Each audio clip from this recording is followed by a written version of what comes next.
This program is for educational purposes only. The content is not intended to diagnose, treat, cure, or prevent any diseases, nor is it intended to take the place of your primary care physician. The statements in this program have not been evaluated by the FDA. Testimonials. All right, hello and welcome. Let's go ahead and open up that waiting room as Daily with Doc, and it's Pharmacist Ben Friday, as we're going to be talking today and answering your questions.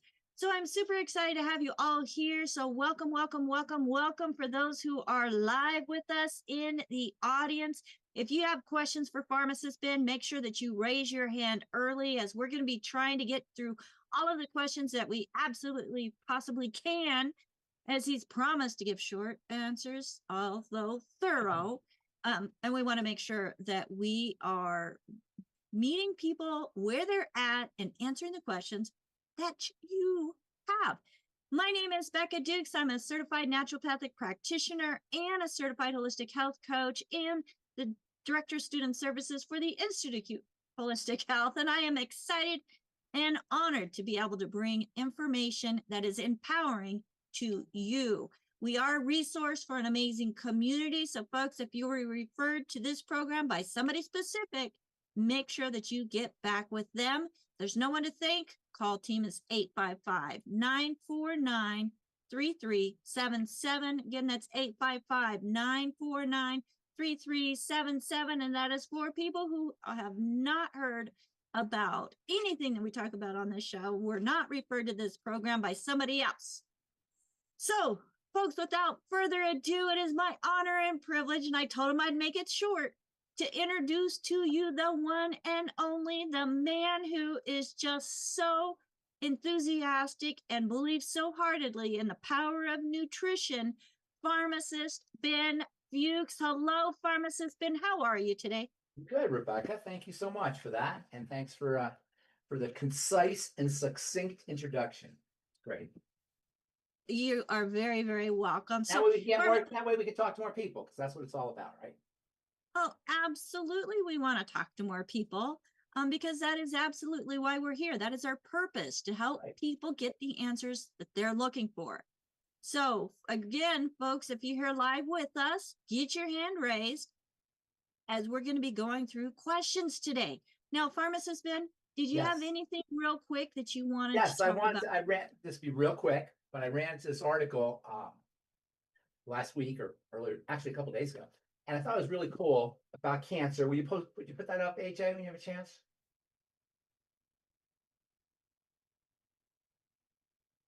You know, we always talk about how chronic degenerative disease is reversible. And that's really important that everybody understands this. No cure here, reversible. Body goes this way, it can go that way. Body can turn on a dime if we turn on a dime first. And so that's really important to recognize. But cancer is a little bit different in the sense that there's a genetic switch that's turned on with cancer. Nonetheless, cancers come and go, and spontaneous regressions or spontaneous remissions happen. And if it can happen in one person, it can happen to anybody. But as this article kind of, can you pull it down just a little bit, AJ? The article mentions is that a lot of times the cancer comes back after it regresses. What does that tell us? That tells us that we haven't changed what we're doing that causes the cancer. So the idea that cancer is genetic is long gone. Nope, that's not, I mean, just say hereditary is long gone. Everything's genetic. And by the way, genetic is not the same as hereditary, even though we lump those two ideas together. Everything's genetic in the sense that it comes from your genes. Heredity is the idea that things get passed on from your parents, your grandparents, etc. Those may predispose you to certain things, but they don't condemn you.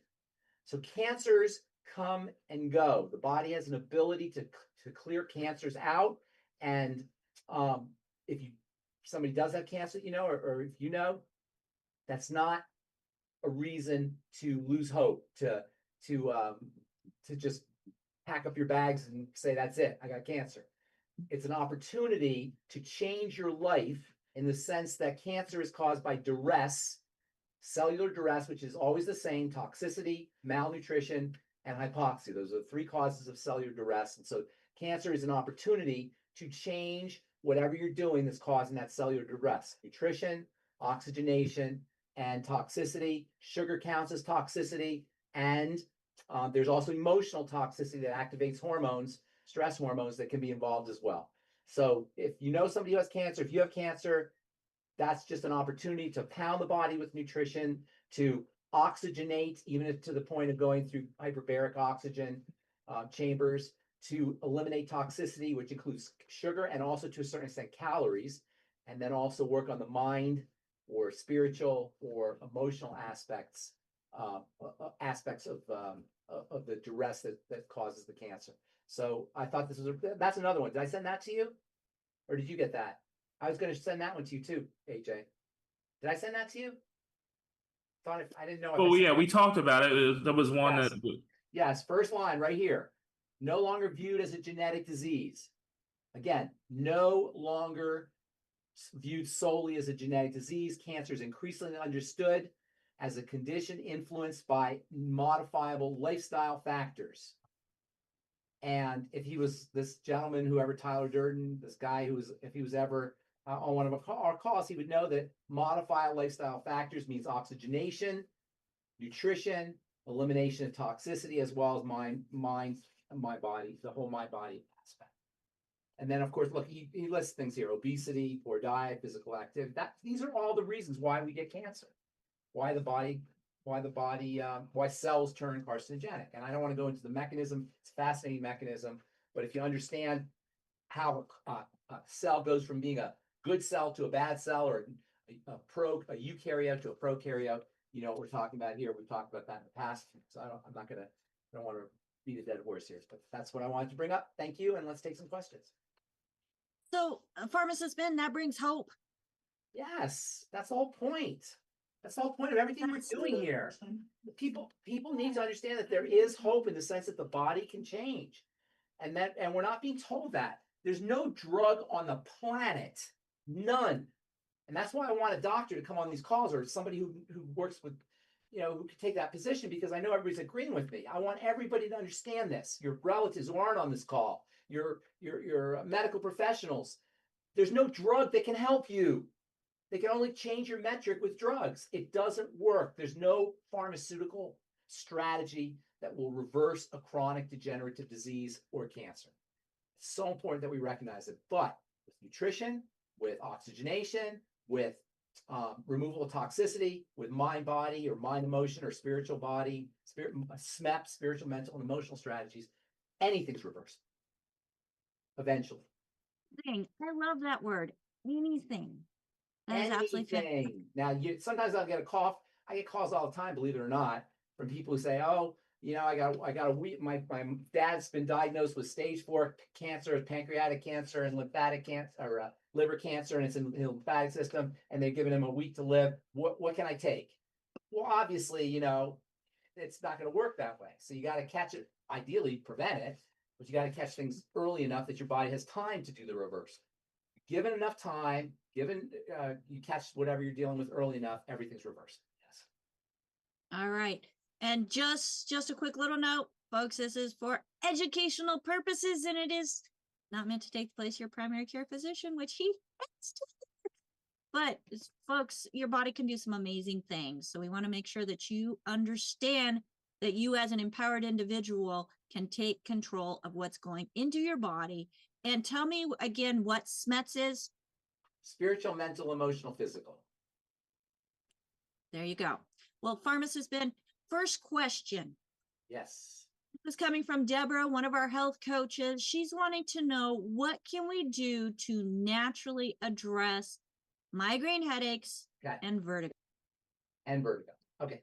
So migraine headaches are the end result of changes in the way blood vessels open and close. Anybody gets a migraine knows at first they'll get this pounding sensation.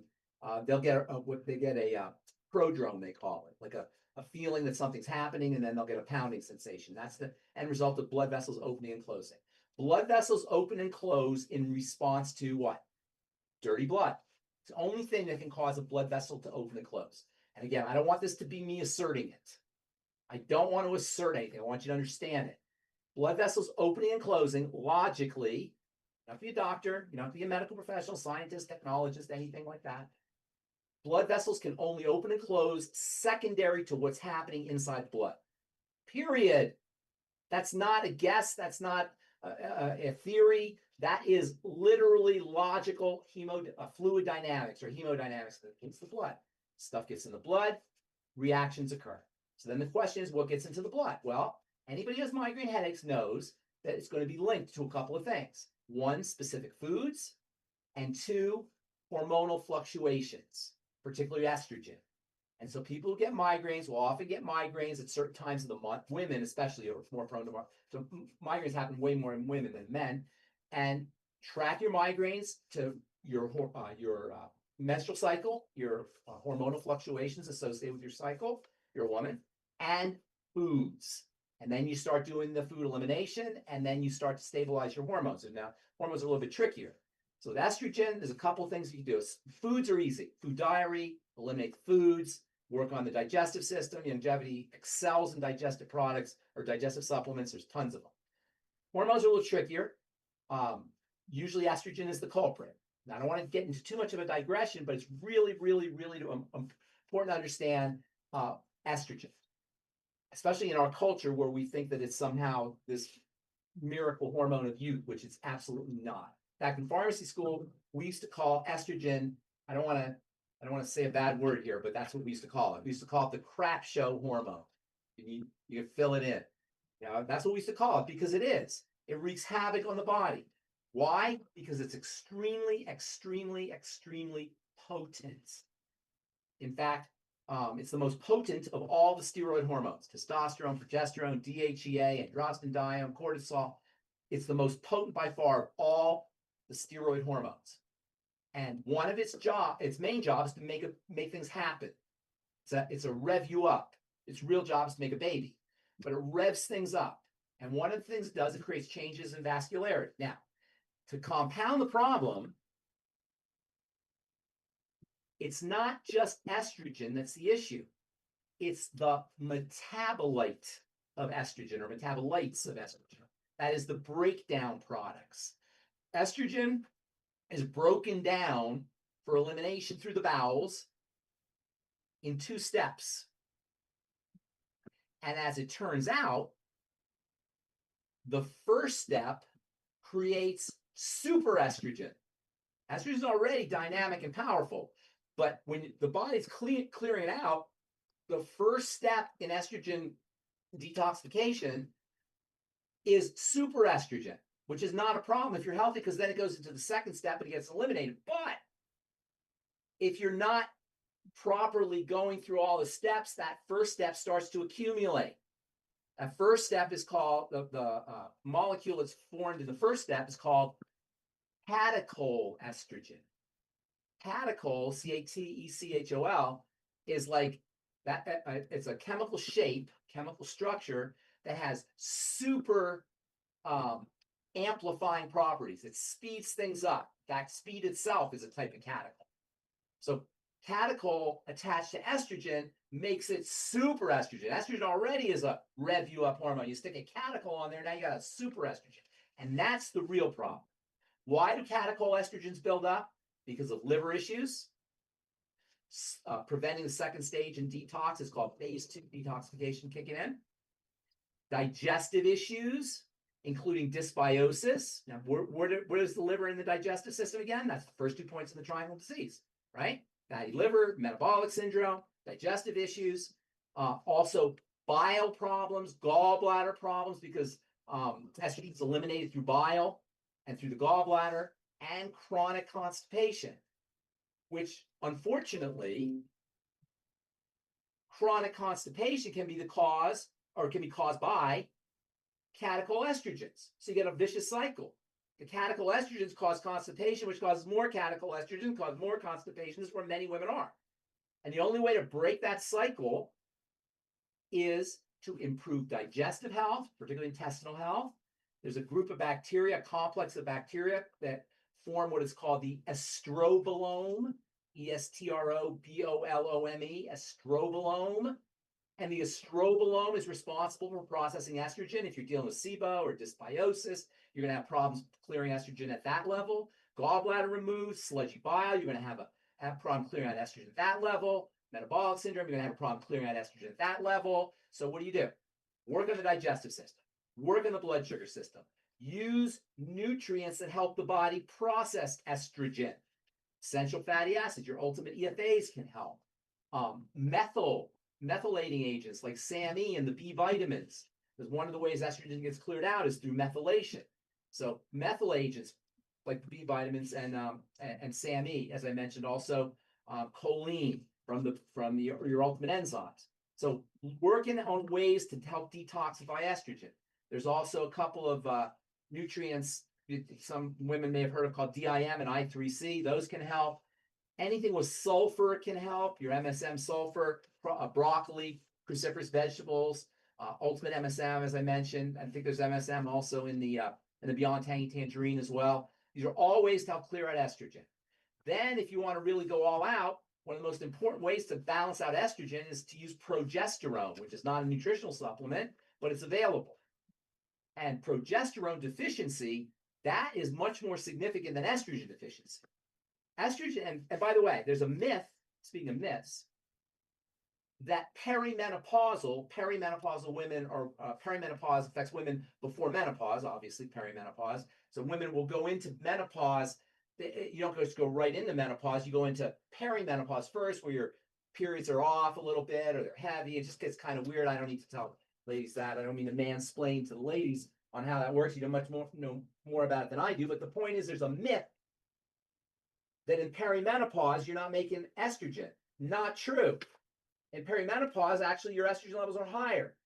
So when estrogen levels are higher, that can wreak havoc on the circulatory system as well as on the reproductive system. And by the way, estrogen is birth control, and estrogen in our water supply, and estrogen in plastics, xenoestrogens they call them, and birth control pills, etc., are major causes of elevated estrogen levels. Elevated estrogen levels don't only show up as circulatory problems, they can show up as hyperpigmentation, dark spots, melasma, infertility. And we have an infertility crisis, not just in this country, but around the world. There's an infertility crisis.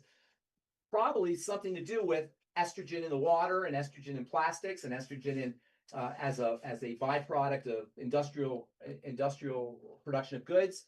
Estrogen is a family of molecules. It's not just a hormone. It's an entire family of molecules found throughout nature and throughout and in industry. So we are swimming in an ocean of estrogen. All of that compounded with the fact that we have metabolic issues, liver issues, digestive issues. All of that can lead to problems with estrogen. Estrogen, by the way, is a stimulant of cancer growth. It's a rev you up hormone. So clearing out estrogen through intestinal strategies for migraine headaches, helping the body deal with estrogen at the liver level through supporting metabolic syndrome issues. And by the way, you'll notice that women who have estrogen problems oftentimes have blood sugar issues. They go together. They go hand in hand. So working on the blood sugar system is also important. Charting your migraines, so you know where in your cycle you're getting your migraines, and then also food elimination and working on digestive health. There are some nutrients that you can use that will support the circulatory system, particularly for migraine headaches. Magnesium, your osteomag, and it's no coincidence that women lose magnesium in their blood every month. So magnesium deficiency is actually very common. The B complex, particularly riboflavin, vitamin B2, you'll find that in the Beyond Tangy Tangerine. In fact, most of the Longevity multiple nutrient products have lots of B vitamins. That's one of the reasons why I like them so much. Vitamin B2, riboflavin. And then the amino acid taurine sometimes can help. Taurine is more involved with the electrical system, but that can also help in addition to all these other strategies. So chart your migraines, link them to food, link them to your menstrual cycle, and then treat appropriately. So, Pharmacist Ben, I started having migraines when I was 8 years old. You probably had menstrual issues. You probably had estrogen issues when you were 8 years old. Well, I hadn't started my cycles yet. Were you developed? Did you develop early? No. You did not develop early. No. So when did you But start?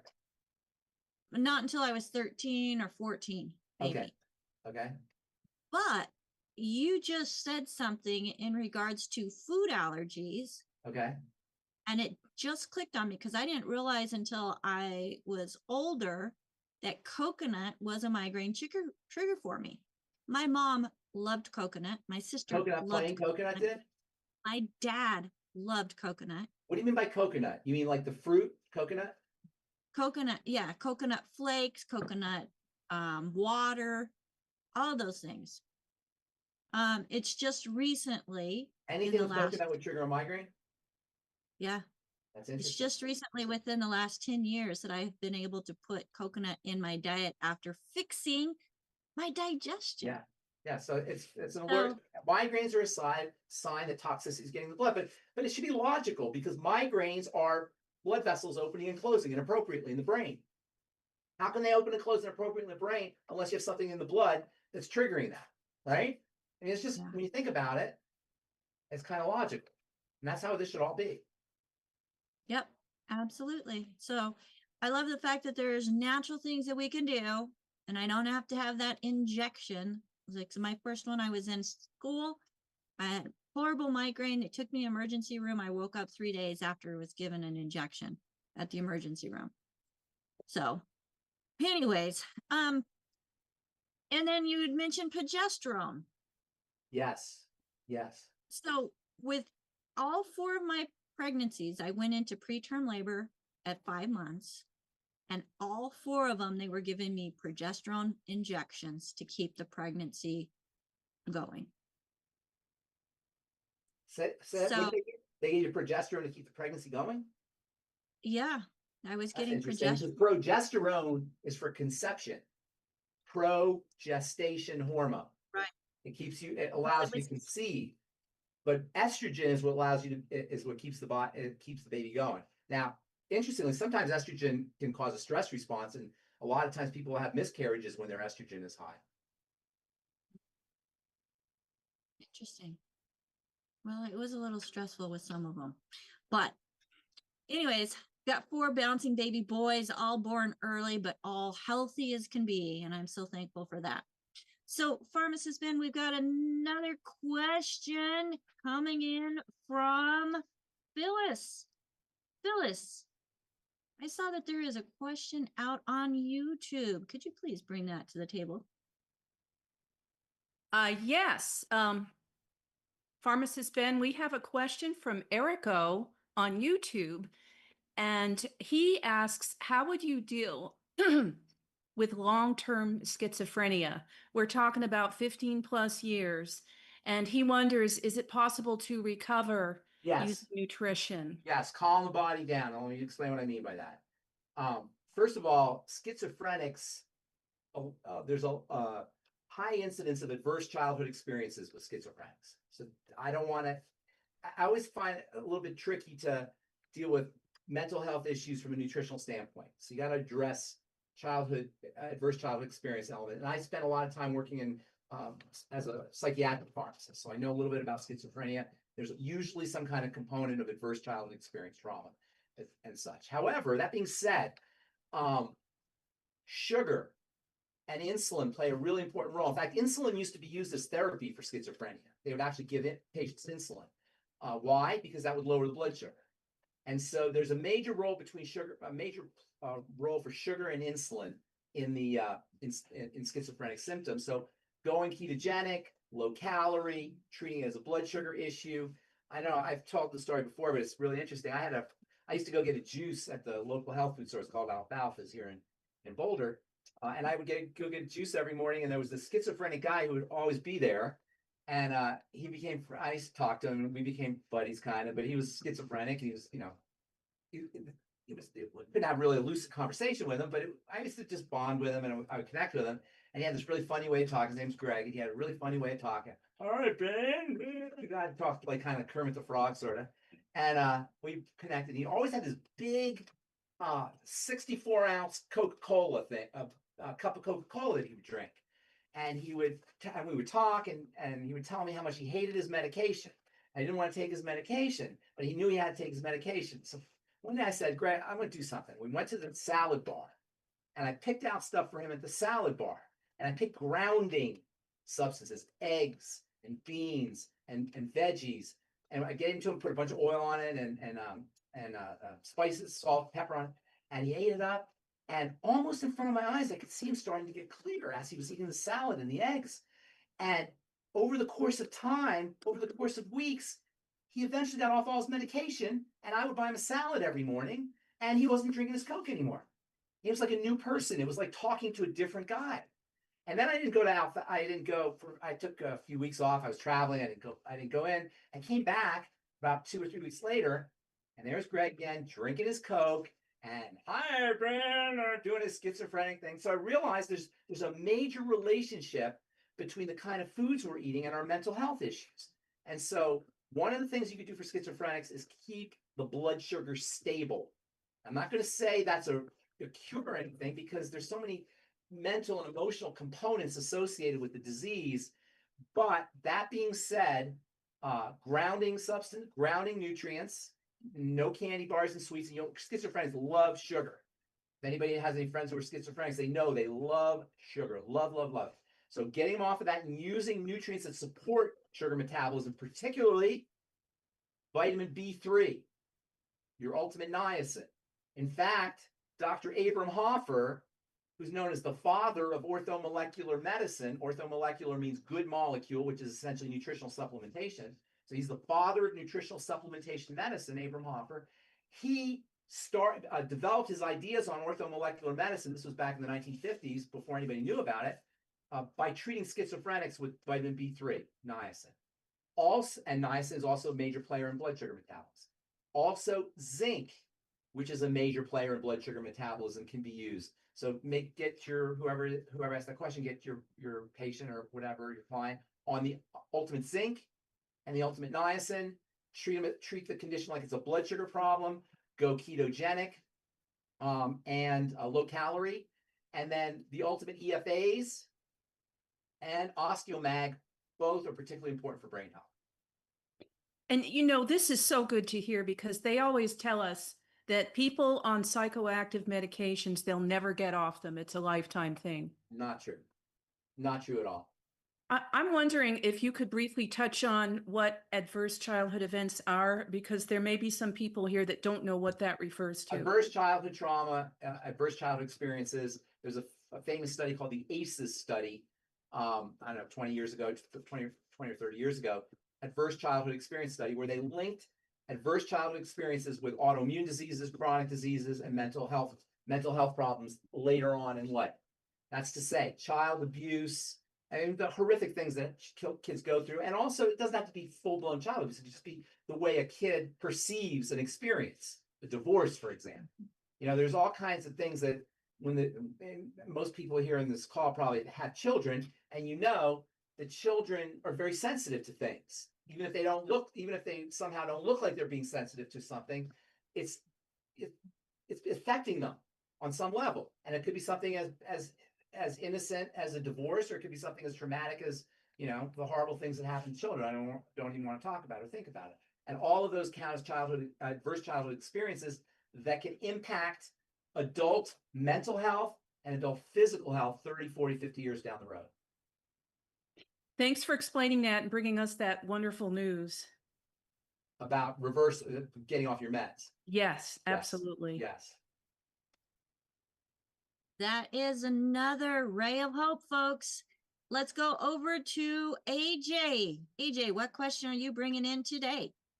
Pharmacist Ben, just number one, I will see you on Monday at 9 p.m. I have Ronnie. 9 p.m. No, 10 p.m. I thought we were 10 p.m. this week. Yeah, I know. She asked me to do. You got back-to-back, Bronny. Back to back. Oh, wow. Bronny, I do David from 6 to 7, Bronny from 7 to 8, and then AJ from 8 to 9. So you saved the best for last. Best for last, absolutely. I like to hear it. Pharmacist Ben, what is up with zinc? This might not be the appropriate time, but you just talked about zinc. When they talk about men's stuff, they talk about zinc. What is going on with zinc? It's just amazing. It's absolutely mind-blowingly amazingly important. And it's next to magnesium, it's probably the most important mineral deficiency. It's involved in hundreds of different enzyme reactions or chemical reactions in the body. And so that means hundreds of things will go wrong when you don't have enough zinc.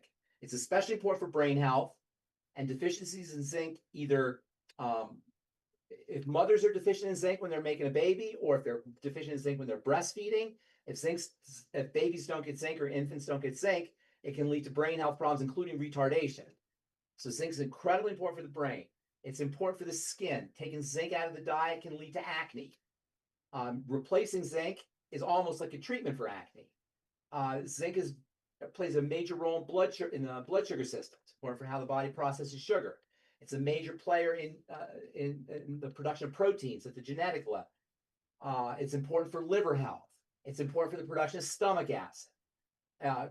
Major role to play in immunity. In fact, I'm pretty sure zinc was on the COVID COVID nutritional supplement list. Don't say the word, but yeah. Yeah. You know what I'm talking about. So it's just an incredibly important and valuable supplement. It's cheap. You don't need a lot. You need about 50 milligrams a day, which is not a lot. And the more copper you're ingesting, and a lot of people are getting copper from municipal pipes, especially if you live in a city that's got old pipes. Copper leaches into the water, so excess copper can cause zinc deficiency. If you're taking copper, you should always take zinc with it, and vice versa, by the way. If you're taking zinc, you should take copper with it. So it's just an incredibly multifunctional, valuable supplement that almost everybody, if they're not supplementing, is going to be deficient in. It's found in meats and high protein foods is basically where it's found. Yes. Have anything to do with blood flow? Because they talk about it for ED treatment. No, that has to do with hormones. I forgot to mention, it's a major player in testosterone production. So zinc is involved in how the body processes male hormones. That's why the ED strategy is for male hormones, which is not really the cause of ED necessarily. It's more of a circulatory issue. So it's not really I mean, I'm sure it plays a role in circulatory health because there's proteins in the blood vessels and such. But really, it's because they do that because of testosterone. And that's why zinc is used as a fertility enhancer for that reason. That's why I love Pharmacist Ben, always giving us the lowdown on the elements. Yeah, I'm a big fan of zinc. There's a pharmacist who was, we learned about, oh, by the way, if you could suck on zinc lozenges, it's great for sore throats. Zinc is very healing for sore throats. It's very healing in general. Zinc oxide has been used in pharmacy for years to heal burns, and I use it, and it's also sun protection also. But we learned about zinc. That's one of the things we study a lot. And there was a pharmacist who actually was so smart. I wish I thought of this. He was much smarter than me. He actually took zinc and made a cold product with it, which he sold for multi-millions of dollars to some big drug company. And I forgot what it's called, but you can get it in drugstores, and all it is zinc.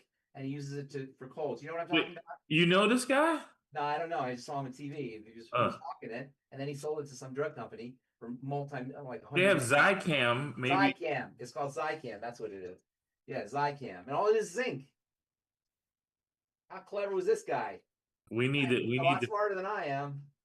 Yeah, let's get AirCam going. I don't know. All right. Thank you, AJ, for that great question. Let's go right over to Mary. Mary, what question are you bringing to the Daily with Doc and Becca show today? Can you unmute, babe? There you go.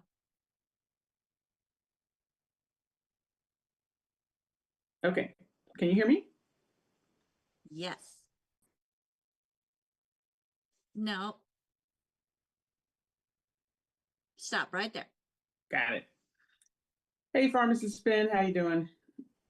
Good. Good to see you. Good. I have a few questions. Maybe we can do rapid fire. Not sure, but let's see. From Repulsify from YouTube. First one is, why do my shins hurt after running?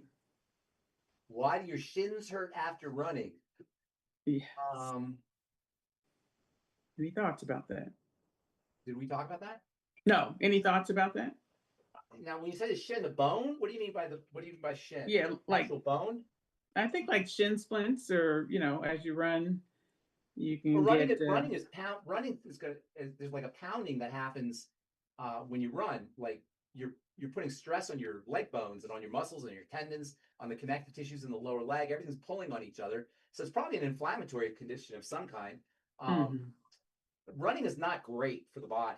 You have to have the right shoes. You got to run on the right material, if you run on concrete or cement or asphalt or something like that, it can create pounding. That's an inflammatory condition. You know, the shins seem like there's a bone there, and it's just a bone with skin on top, but there's muscles that surround it and tendons and connective tissue. So that sounds like an inflammatory condition. Anything you can do that's anti-inflammatory. One of the best, probably the best nutritional anti-inflammatory is essential, your ultimate EFAs. And that's another really important point. That's why docs always talk about fats. Fats control the inflammatory system. And so one of the reasons why fats or fried fats and processed fats are so problematic is because they can trigger inflammation. Fats are kind of control points for inflammation. So ultimate EFAs is what I would be using for this person. Good fats, if you will, good omega-3 and omega-6 fat, essential fatty acids. Vitamin E. Vitamin E is also important for anybody post-workout because of its anti-inflammatory properties. Vitamin E stabilizes fats. That's its main role. And then I think we probably have some, and what kind of anti-inflammatory stuff do we have for workout, for post-workout? Okay. I know we used to have one. As far as post-workout anti-inflammatory, would like Rebound be helpful No, with that's that? more like electrolytes. I would ask this person what else they have too. Is this person on the call? They're on YouTube. I don't know. I would ask them what other health challenges they have. Remember our Bob Ross example? Yes. Have some other data points. He's identifying some other health challenges in his next questions there. Yeah. Okay. So Yeah, I would say I would want to know what else is going on. But just if somebody just asked me about shin splints, I would say inflammation, post trauma inflammation from the pounding. What else does this person have? Okay, so they want to know, can someone reverse stage 1 male pattern baldness? They also stage 1, that means early male pattern baldness. Yes. I say here's the deal with male pattern baldness. Okay. And by the way, that's also, you need to have a bunch of other symptoms to figure out what's going on there. But just to be clear, baldness is the end result of follicle issues. But the follicles are where hair grows from. Follicles are like a rabbit hole. Pores are the opening of the rabbit hole. In your skin, you have lots of pores. And if you go into the pores, you get a follicle, which is like a rabbit hole. So you got a rabbit opening to the rabbit hole, and then you got the rabbit hole. Rabbit hole is the follicle. Inside a follicle, you've got a little gland that makes oil. That's called a sebaceous gland. And that's how oils come through the skin or on the scalp. And then some of these follicles will have a hair in there. That's called a hair follicle. These hair follicles are fed the same way any other part of the body is fed, through the blood, through oxygenation of the blood, through nutrition in the blood, and they also have to be detoxified. To the body, the hair doesn't matter. The hair is irrelevant compared to the heart and the spleen and the liver. So under conditions of nutritional deficiencies, toxicities, lack of oxygen, nutrients and oxygen will be routed to the more important organs and away from the follicles. The follicles are like the canary in the coal mine, the canary in the coal mine that's telling you what's going on. There's also hormones that are involved, and that's why people will lose their hair. People who lose their hair tend to have high levels of something called a super testosterone. We talked about super estrogen. There's also super testosterone called DHT. And DHT levels rise under conditions of zinc deficiency. So there's another role for zinc. Zinc is important for lowering DHT levels. So that's another strategy you might want to use for not just male pattern baldness, but also people who have male pattern baldness are more prone towards prostate issues. And zinc also is important for male prostate issues via this DHT connection. So working with DHT, lowering DHT is one good strategy. Overall, general nutrition and general toxicity is another strategy. For women, women can suffer from baldness issues. That usually involves the thyroid, and that usually involves estrogen. PCOS can be involved. Look, it always boils down to the same basic things. Digestive system, and that means toxicity as well as absorption of nutrients at the level of the intestine. The blood sugar system, both these are going to play a role in male pattern or female pattern baldness as well. So digestive and blood sugar, and then the steroid hormones, which is the adrenal connection. That's all related to the thyroid. Don't overthink this. For the guy who has male pattern baldness and also has what was the other thing he said? Shin splints, who has the splint condition. Look to where you can work. Forget your shins. Forget your hair. Work to the basic systems in the body and let God take care of your hair, or the body take care of your hair or your shins. Nutriate, work on digestive health issues, stabilize your blood sugar, keep your insulin low, and work on the steroid hormones. How do you do it? We have tons of nutritional supplements to do it. Healthy Start Pack, Healthy Blood Sugar Pack, De-Stress. I mean, there's a whole thousands of different products, literally. And then low calorie, ketogenic diet, whole foods, and stay away from processed foods and fried foods and oils, etc. You know the drill. It's the same stuff. Yeah. All the same stuff. Okay, so forget about the shins and forget about the hair. Work on the metabolic system, the digestive system, and the steroid hormone system, and all the other things that you need to be doing: exercising, breathing, meditating, keeping your calories low, intermittent fasting, etc., etc. Staying away from processed foods, etc. Okay. Well, I assume all of that will also apply to the one of the other two questions he asked, which is about energy levels. So Same how can idea. we keep energy levels high throughout the Same day? idea. And Energy levels will drop under certain circumstances. One, they'll drop when your insulin's high. Why? Because your blood sugar comes out, your insulin goes and yanks all the sugar out. That's called hypoglycemia. That'll make you tired. Okay, that's why you get tired after meals. A lot of people get tired after meals. Also, excess calories will make you tired. Nutritional deficiencies will make you tired. Duress will make you tired. If the body is dealing with some kind of inflammation or infection, that can make you tired. There's a lot of things that can make you tired. If you want quick energy, really quick energy, breath of fire. You know what the breath of fire is? Yes, Becca's doing it right now. The opposite of what we always say. We always talk about the relaxation breaths. The relaxation breaths are shorter inhales than exhales. Exhales the relaxation. If you want to relax, you go like this. You can almost feel it. You can feel how you get a little drowsy if you do that. If you want energy, you do the opposite. Right. Do it 5 times. Watch what happens. Go crazy. Look like fools. That's called the breath of fire, and you can feel a surge of energy when you do that. You do that when you're driving if you feel tired. I just got a big buzz just by doing that just to practice. Also, dehydration will make you tired. So drinking water. And when you drink water, drink it with your BTT, so you get your B vitamins and your electrolytes. That'll give you energy. So there's a lot of ways that you can energize. Caffeine will give you quick energy, but it'll make you crash in the long run, which is why people have to drink caffeine in the middle of the day, and you know at 3 o'clock they have to take 11 o'clock and 3 o'clock they have to take coffee breaks, because caffeine in the morning will make you tired, and then you have to do more caffeine. That's why we get addicted to caffeine. Okay, perfect. Last thing I'll ask from Repulsify is what does Ben know about OCD, especially OCD checking subtype? Okay, OCD is obsessive compulsive disorder, and that again is like the schizophrenia, which is on the edge of what's physical and what's emotional. People have OCD have control issues. They need to control things. And these control issues can come from chaos usually does come from something chaotic in childhood where we learn we got to control everything. But OCD is a neuroses where it becomes extreme. Like you got to check the door 5 times. You got to keep going back to check to see if the door is locked or the stove is turned on. And it's very, very, it's linked to, again, childhood traumas or chaos in childhood. There are nutrients, believe it or not, N-acetylcysteine has been used to treat OCD, and you could try that, but it's always tricky to try to use nutritional supplements for something that's a full-blown emotional psychological issue, and OCD is one of them. So I don't know necessarily that I would feel comfortable giving a nutritional protocol for it, but I will say NAC has been used for OCD, and niacin, vitamin B3, has been used for various mental health issues, like as we talked about earlier with schizophrenia. But it's really a control thing. Perfect. Thank you for the rapid fire. I'll turn it back over to Becca. Okay. All right. Thank you so much, Mary. And we have more questions coming in.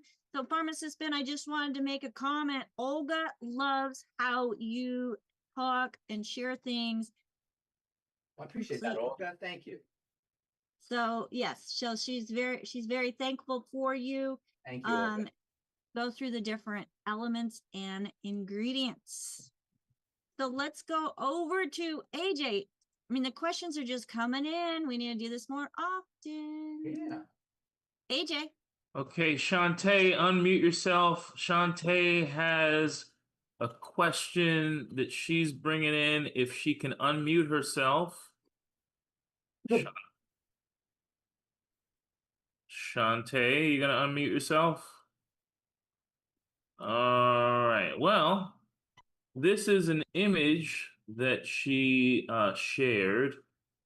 I don't know if you can see that there. Oh yeah. And Yeah, it says, yeah, I see I that. have a friend who has a 4-year-old daughter. They both have periodic blood blisters on their head. Very What else? tiny. Yeah, and what else? I would want to know what else they have. she doesn't know much else about the situation. This is another photo, if you can see Yeah, that. I can see that. Anytime something grows funny on the skin, that's going to be a metabolic or a blood issue. And that could have to do with the digestive system or the blood sugar system. And I don't know what that would be. I'd have to ask about other symptoms. Can't really remember. You got to have multiple data points. That's just one data point. And assuming it doesn't look topical, if that were to happen on on the skin, aside from the hair, I would immediately be connecting it to a digestive health issue. And that's the first thing I would think about. Does the kid have respiratory infections, ear infections? Does the kid have any digestive health conditions, gluten intolerance, bloating, constipation, loose stools, all that? That's what I'd want to focus on. It's not skin things are not skin thing. They're not all. It's rare that a skin condition is just a skin condition. It does happen, but it's rare.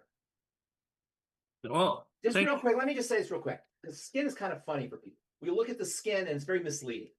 The skin is layered like baklava or lasagna. It's got a top layer and then it's got multiple layers underneath. And these multiple layers, and let me digress real quick. There's two main layers, a big layer, relatively big, like an ice. Now an iceberg has a tip on the top, and then there's most of the iceberg's underneath. Most of the skin is way deep. It's called the dermis. That's where your blood is, and that's where your collagen is, and your connective tissue. That's where wrinkles come from, and that's the most of the skin, 90% of the skin. Then about 10% of the skin is on top of that. And that's called the epidermis. You got the dermis, and then you got the epidermis. The epidermis, which is about 10% of the skin, that's the tip of the top that we see, that grows from the bottom to the top. From the bottom of the epidermis to the top, cells will migrate to the top. And that migration of cells from what they call the base layer or the basal layer to the top, which is the barrier, that's called the stratum corneum, you just call it the barrier. That is a very, very tightly regulated process. So forgetting the dermis, the 90% that's the bulk of the skin, we're just talking about the epidermis. You got the bottom layer, and cells migrate to the top, and then they form the barrier. This migration to the top is extremely complicated. And when you look at the skin, you wouldn't think there's all this stuff going on, but there's this movement constantly, cells constantly moving from the bottom to the top. If inflammatory factors and immune factors get deposited in that area, it completely throws off that movement. And that's where eczema comes from, and that's where psoriasis comes from, and that's where acne comes from, and that's where lesions like that, those two pictures show, come from. They're disturbances in how cells move from the bottom to the top. Okay, I mean, it's important to think about it that way because it's not obvious. It doesn't look like that's happening. So you have to kind of use your imagination to picture cells rising from the bottom to the top and inflammatory factors and immune factors disturbing that. Also, nutritional deficiencies can disturb that movement. If that movement is disturbed, skin lesions will appear, acne will appear, psoriasis will appear, acne, any kind of growths on the skin are usually the result of disturbances in that movement. That movement, by the way, is called transit. So disturbances in transit of the cells going from the bottom to the top leads to those conditions. So then the question is, what causes those disturbances? Toxicity in the blood. Again, we backtrack to the same idea. Digestive, blood sugar, and steroid hormones, but particularly for kids, I would look for digestive issues. I'd look for digestive issues. That's the first thing I would think of. Now, topically, you can use zinc oxide, and that will have an anti-inflammatory effect and might speed healing up. You can also use vitamin A and D ointment, or you can crack open a capsule and put it right on the skin. That's another strategy you can use, but I want to know what's going on in the digestive system that's inducing that. Those conditions don't occur in a vacuum. Is the person on the call? Well, their health coach is unable to mute. Oh, okay. Well, if you can find out, that's where I would be focused. Pharmacist Ben, what would you know about like Manuka honey and putting it on something? It's cute. Cute, Cute. It's kind of cute. meaning Not going to change your life with Manuka honey, but it's not bad. There's a lot of those kinds of little things, tea tree oil and stuff. They're not going to, nobody ever had change their life with tea tree oil or Manuka honey, but it's not bad. It's not going to hurt you, and it's definitely got some good stuff in there. all But right. if you got some full blown nutritional deficiency or toxicity, and your blood sugar is whacked out, Manuka honey is not going to change your life. Okay. Let's go on over to Phyllis again, bringing in more questions. The questions are pouring in. This one's from Rumble, and it's somebody named Green Bear. Okay. It's two parts. He Yeah. read a book by a big advocate of methylene blue. Yes. And then his second part of the question, apparently this author says nitric acid boosters like Viagra can cause heart attacks and cancer. Okay. So what say you on those? Let's break that down. First of all, methylene blue is great. Methylene blue is a pigment. It's blue. And by the way, that's the first drug was methylene blue. In fact, the dye industry got converted into the drug industry. They used to, in the middle of the 19th century, they were working with dyes to look at what was going on with cells. When you dye a cell, you can kind of see things a little bit more clearly. And they noticed that dyes were killing things. Parasites and bacteria and viruses were being killed by dyes. So they started using dyes as medication, and methylene blue actually was used that way, and all dyes were used that way. Methylene blue is an electron donor. Let me rephrase that. It has electrical effects. All pigments are colorful by virtue of their electricity. That's what makes blue blue, red red, green green, is by virtue of their manipulation of electronic and photonic energy. So methylene blue's ability to regulate electrical energy can be used at the level of the mitochondria. One of the things that happens with the mitochondria, those are the structures inside cells that convert food into energy.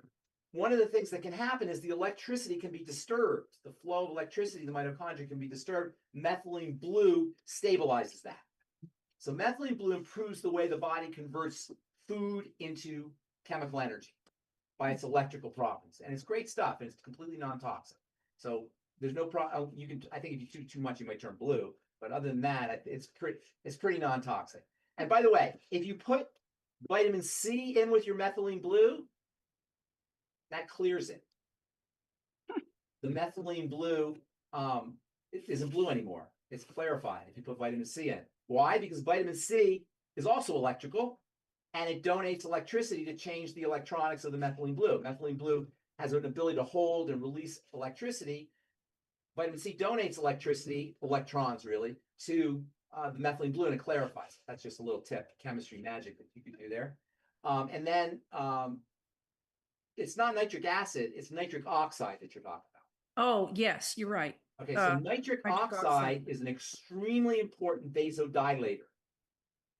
Very, very important vasodilator. Why is that important? Because blood flows when you vasodilate. And sticky blood is one of the, as we talk about all the time, all disease is dirty blood. So nitric oxide is very, very important for improving blood flow. That's why they use it in Viagra.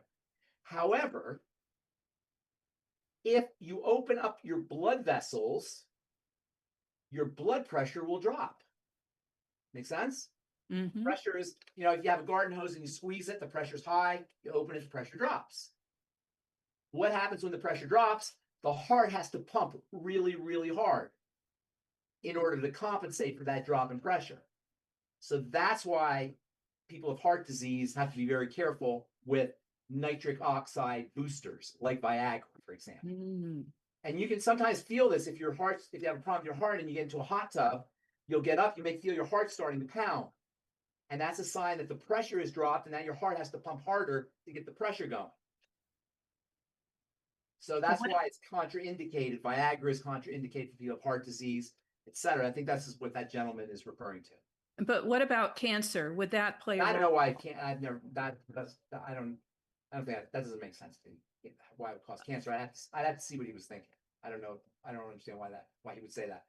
Ask the person what the book was. I'd like to see the book. I actually did. I'll have to look and see, and I'll I'm not sure what they're thinking about with cancer. Now, say that again. Nitric oxide leads can cause cancer.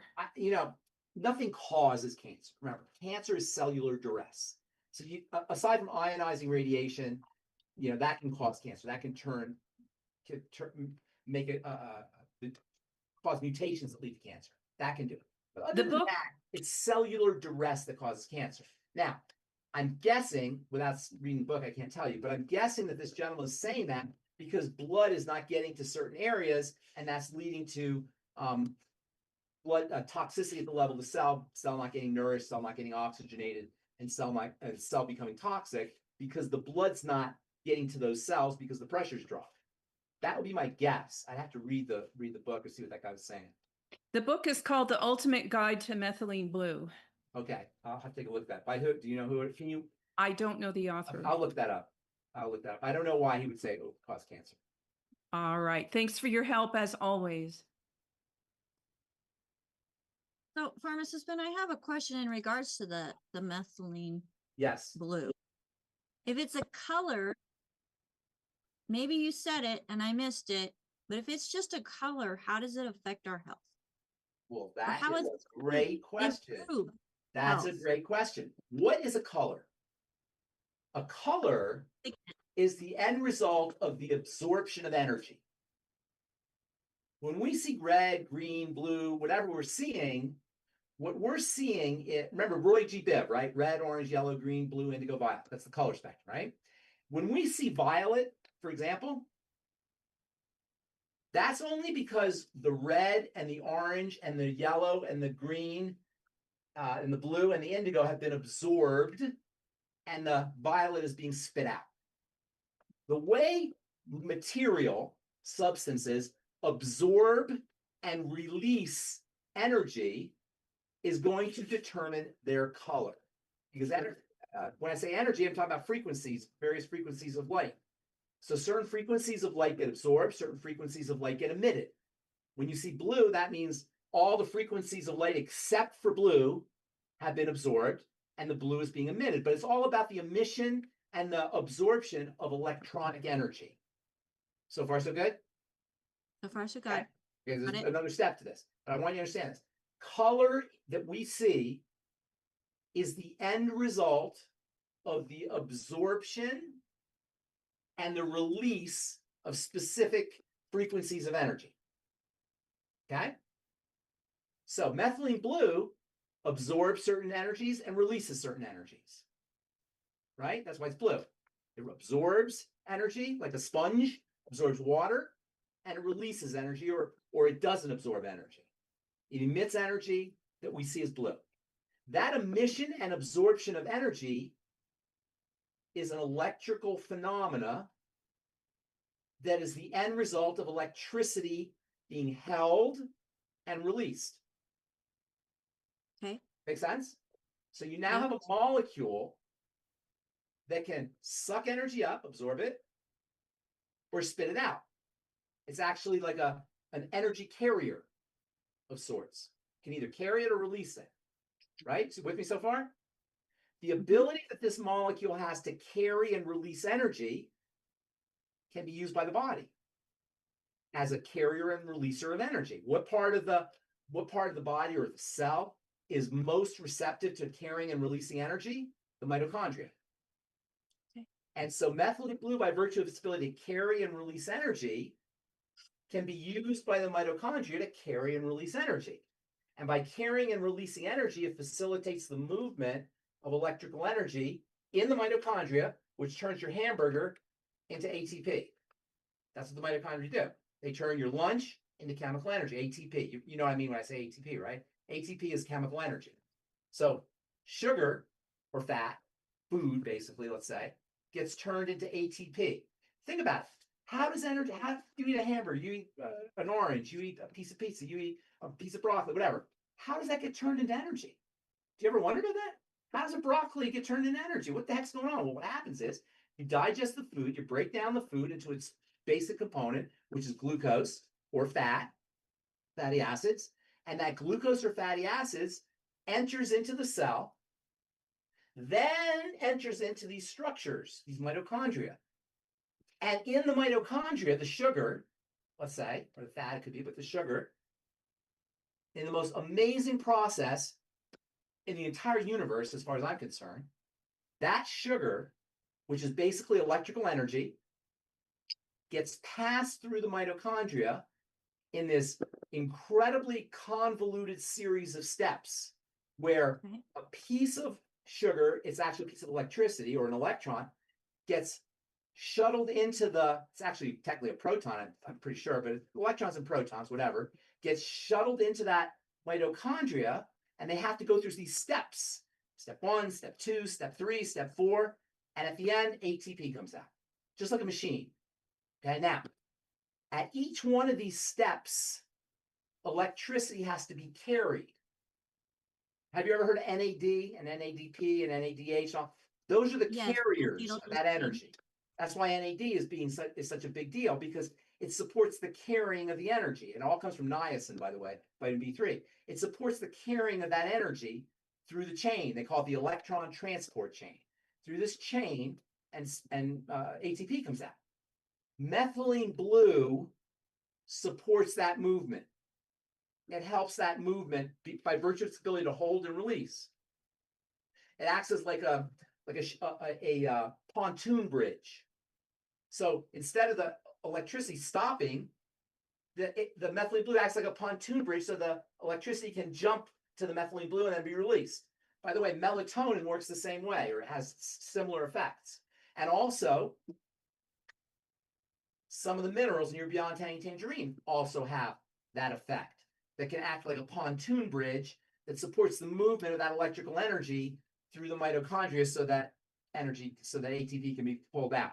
Now, you guys, that's going deep. That's a deep dive into what's happening. You don't really need to know that, but since you asked, that's how it happens. It acts like a temporary holder and releaser of electrical energy as that electricity is flowing down the chain. Now, you mentioned sugar, you mentioned fat. What about protein? Protein has to get turned into sugar.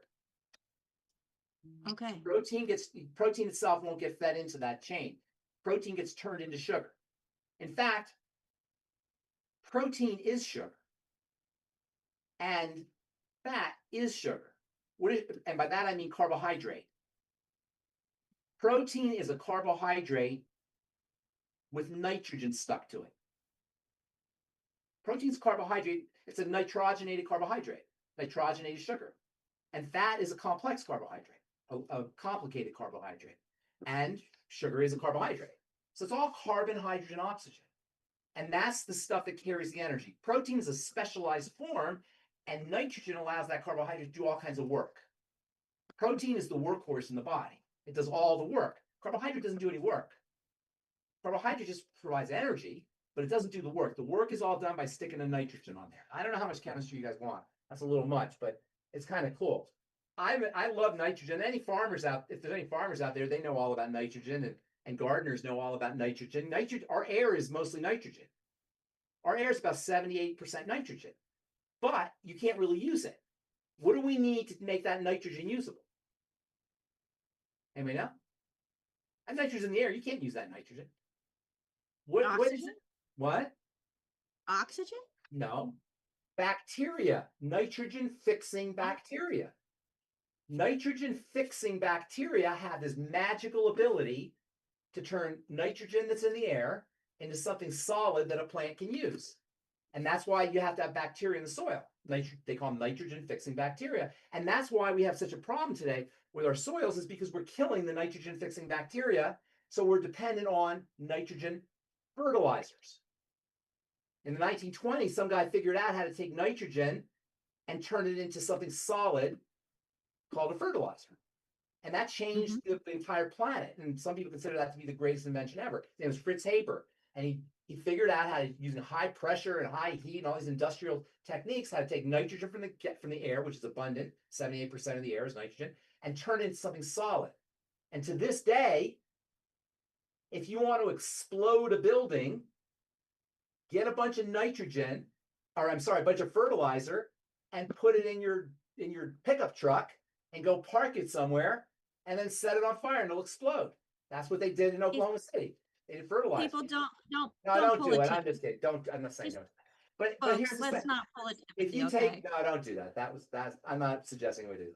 But there, if you take glycerin, which is like a sugar, it's like sweet, it's sticky, it's in your skin, it's in your skincare products, and you put nitrogen on it, what do you get?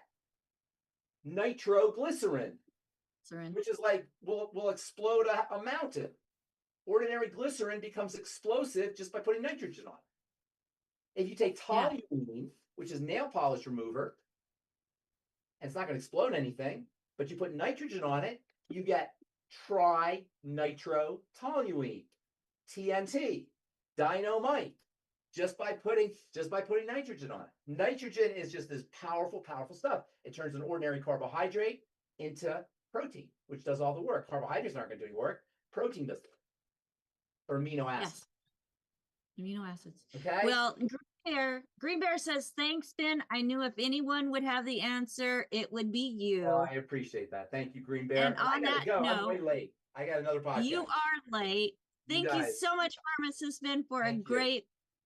Let's power through the questions. We'll have to do it again. We'll do it again. I As love the questions. Yeah, next Friday, AJ's going to be here asking You're not. Oh, you're questions. going to be gone. I'm going to be gone. Okay. Well, have fun with Michael Burnoff and bye, everybody. Thank you.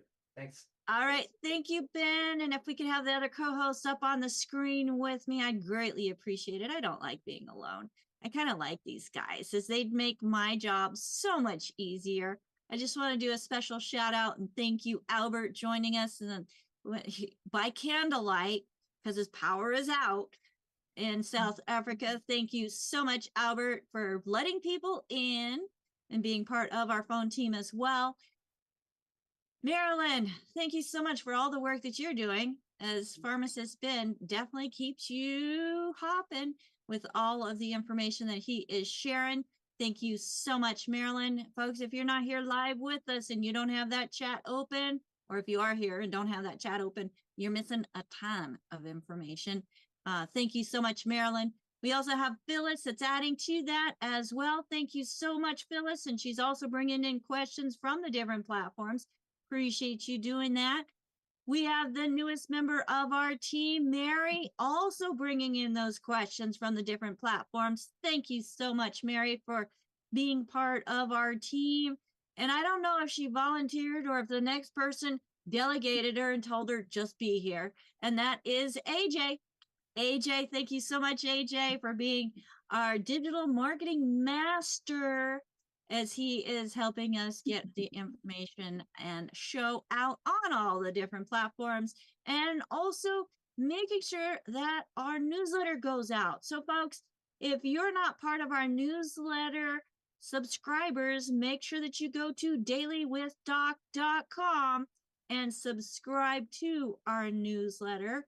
And also, if you're on LinkedIn, Daily with Doc does have a LinkedIn account. We are working on building that up thanks to my other, he's my marketing advisor.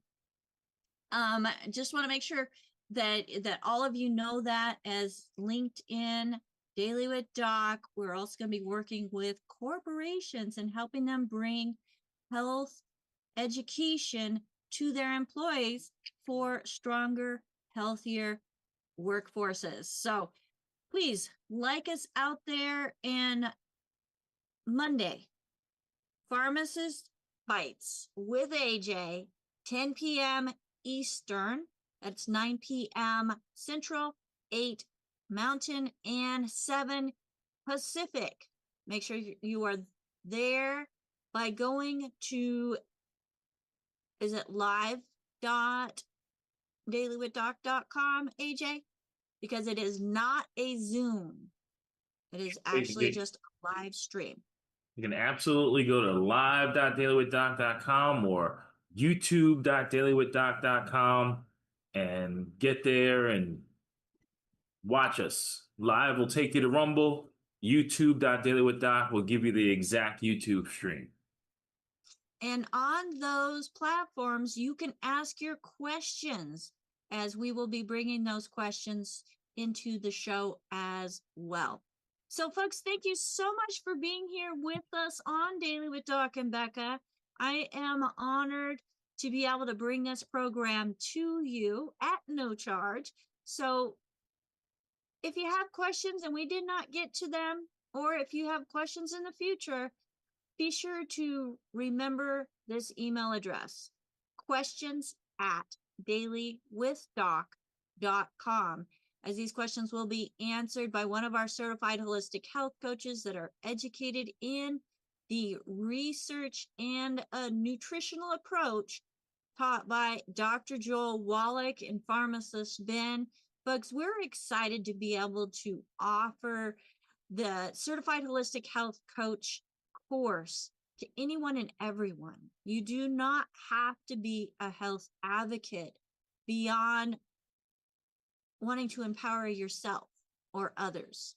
Go to coach.dailywithdoc.com. Get more information about our coaching program. Right now, for the month of October, we've got $500 off that total cost of the program. You'll find more information about that when you visit coach.dailywithdoc.com. So, folks, have a fantastic weekend. We love and appreciate each and every one of you. And until next time, bye for now.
This program is for educational purposes only. The content is not intended to diagnose, treat, cure, or prevent any diseases, nor is it intended to take the place of your primary care physician. The statements in this program have not been evaluated by the FDA. Testimonials are shared as individual experiences of the individual. Results vary and may not be typical.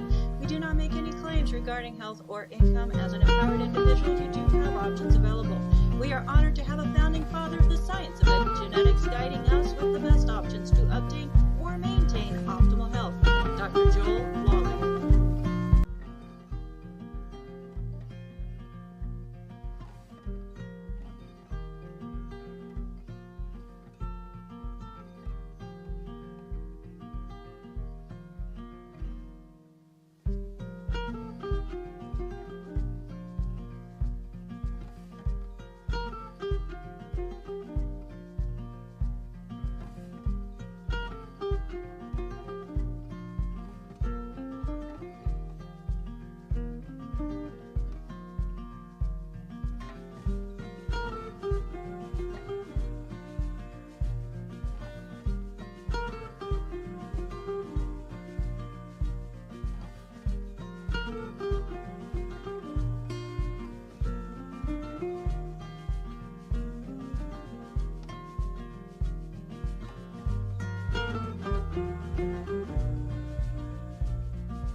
This program is for educational purposes only. The content is not intended to diagnose, treat, cure, or prevent any diseases, nor is it intended to take the place of your primary care physician. The statements in this program have not been evaluated by the FDA. Testimonials are shared as individual experiences, and the individual results vary and may not be typical. We do not make any claims regarding health or income. As an empowered individual, you do have options available. We are honored to have a founding father of the science of epigenetics guiding us with the best options to obtain or maintain optimal health. Dr. Joel Lawley.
This program is for educational purposes only. The content is not intended to diagnose, treat, cure, or prevent any diseases, nor is it intended to take the place of your primary care physician. The statements in this program have not been evaluated by the FDA. Testimonials are shared as individual experiences, and the individual results vary and may not be typical.